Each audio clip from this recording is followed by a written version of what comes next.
the enigmatic concert of GOREFATHER a little over a week ago. It seems, on a Tuesday, I was perusing the social media profiles of some of the bands I enjoy listening to, hoping to uncover upcoming concert dates.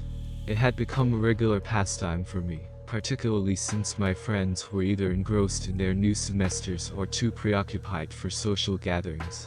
Given my quarterly work schedule, I had a month of free time ahead, and no inclination to squander it on work. Unfortunately, it appeared that the timing was far from ideal, as most of the bands I favored had recently toured, and no one seemed eager to embark on a summer tour. After around half an hour of scrolling, I gave up on social media, and decided to check the websites of local venues, to see if any exciting shows were on the horizon for the weekend. The third place I checked had an intriguing event listed for Friday, prompting me to dig deeper and discover who was performing. The opening act was a familiar local group I'd seen a couple of times, and they were decent enough to enjoy one last hurrah before, I assumed, their inevitable disbandment. They didn't pique my interest.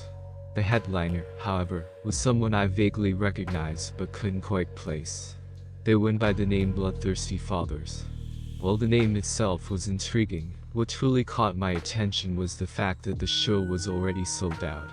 I couldn't remember the last time a concert in my neighborhood sold out, let alone one by a band I'd never heard of. This piqued my curiosity, and I set out to find if any tickets were being resold, so I could witness the spectacle for myself. I found reasonably priced tickets being resold, but this is where things began to take a bizarre turn. The ticket purchase itself was legitimate, but I noticed some unusual comments beneath the ticket seller's post. I located these peculiar comments, and they read as follows. They are vicious and dangerous and preach disgusting unchristian rhetoric. Their live show was truly a terrifying sight. I saw him and I can't see him anymore. I saw him and I can't see him anymore. I saw him and I can't see him anymore. I saw him and I can't see him anymore. Initially, I brushed these off as the rantings of a right-wing extremist gone overboard. My neighborhood had its share of such individuals. Whenever a well-known, sacrilegious metal band passed through the area, a handful of protesters typically congregated outside the venue. These comments did little to dissuade my curiosity. If anything, they heightened my anticipation for the show. After all, a band that could provoke such extreme reactions must have something unique to offer. It's amusing, in hindsight, how these comments take on a different meaning now. Fast forward to Friday, and I was gearing up for the concert. I inquired among my friends if they had heard of GOREFATHER, but none of them had.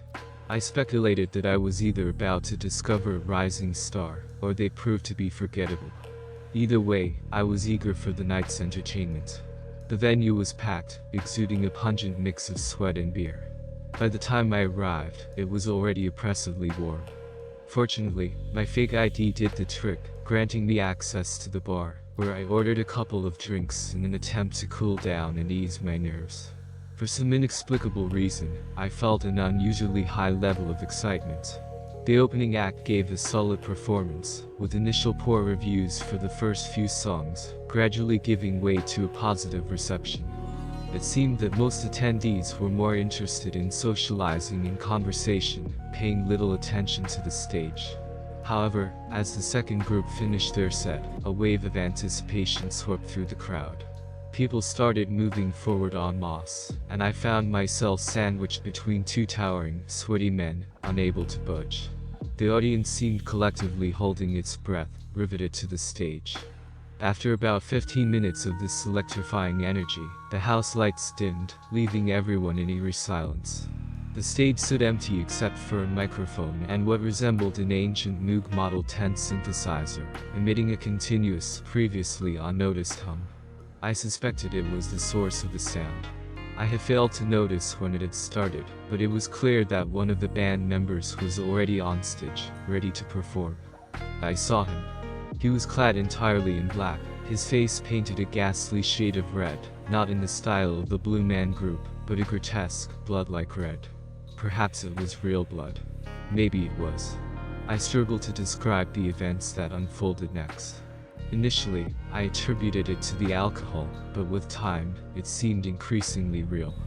The figure by the microphone and synthesizer began cranking up the volume and intensity of the sound until it grew so loud, deep, and unsettling that I instinctively tried to step back. Yet, I found myself trapped. Simultaneously, a drummer seemed to have appeared, though I couldn't see them. They built up tension, and I have no idea how long it lasted before they unleashed it with a thunderous strike. Along with the percussion, I believe they released something else I can't describe it any other way. A deafening roar, unlike cymbals crashing, more akin to the ceiling giving way, reverberated through the venue.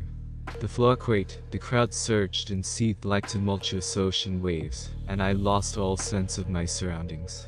All that remained was sound, light, movement, bile, and a nauseating stench.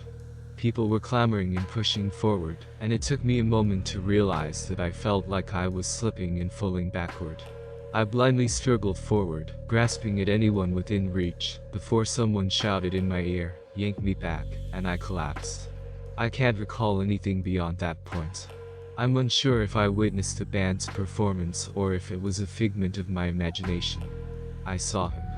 I recollect stumbling home, vomiting in the bushes near my apartment, clutching my stomach. Initially, I attributed it to nausea, but it soon became apparent that I was in pain. My shirt was soaked in blood. That night, I fell asleep fully clothed, unwashed, and without attending to any necessities. I was utterly drained. Upon waking, I was plagued by a pounding hangover, which reverberated painfully in the back of my eyes. The blood on my stomach had dried, and when I glimpsed myself in the mirror before showering, there was blood on my cheek as well. I couldn't determine if it was mine. The wound on my stomach wasn't severe, but the lack of memory surrounding it troubled me. I attempted to research GOREFATHER further, but I found no mention of them on the internet. I saw him. No one else seemed to have any knowledge of this band, which puzzled me as much as my initial discovery. I'm recording this video because I'm losing my grasp on reality, and I'm running out of options. The past few days have merged into a blur, and my anxiety is intensifying. I don't understand what happened, but something is undeniably amiss. I can't stop scratching myself, and my skin on my legs is now raw and painful. My appetite has vanished entirely, and my persistent headache shows no signs of abating. I must find a way to address the situation. I don't know what awaits me, and I'm not certain I have the fortitude to endure it. There's one detail from that night that has resurfaced in my memory before I witnessed. I recall hearing a few words, screamed in the most grotesque manner imaginable. It was the phrase, "payment due." Following the removal of the video, there has been no further mention of the band GOREFATHER. The user who uploaded the video remains unidentified, and nothing has been heard from them since the video's initial deletion. The few comments on the video have always included the cryptic response, "I saw it, and I can't see it anymore."